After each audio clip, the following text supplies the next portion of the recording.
Toby is a tram engine. He has cow catchers and side plates and doesn't look like a steam engine at all. He takes trucks from farms and villages to the main line and is cheerful to everyone he meets.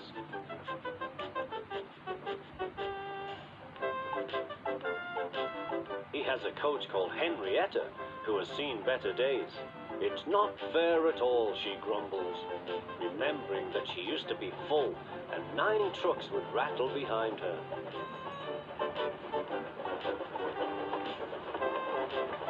Now there are only 3 or 4, but the farms and factories send their goods mostly by lorry. Toby is always careful. The cars, buses and lorries often have accidents. Toby hasn't had an accident for years. The buses are crowded and Henrietta is empty.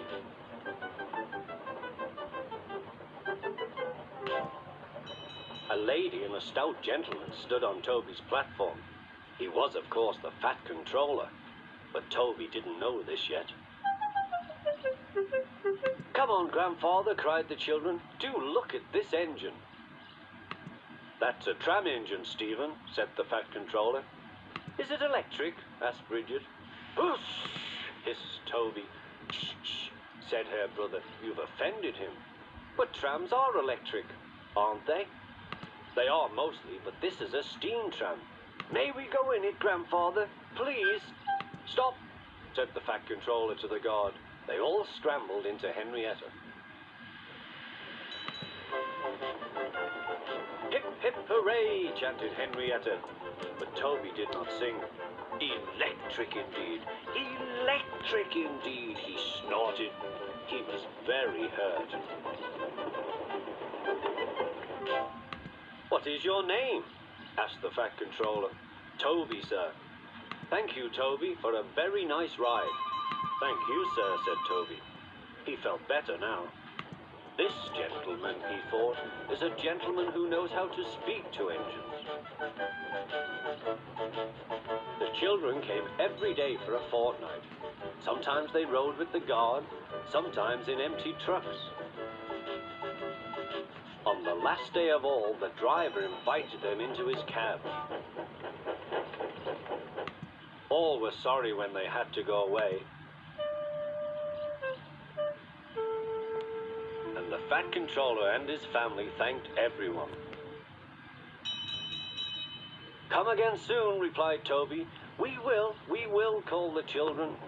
And they waved till Toby was out of sight.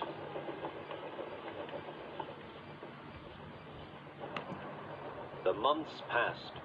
Toby had few trucks and fewer passengers. "Our last day, Toby," said his driver one morning. "The manager says we must close tomorrow." That day, everyone wanted the chance of a last ride. The passengers joked and sang, but Toby and his driver wished they wouldn't.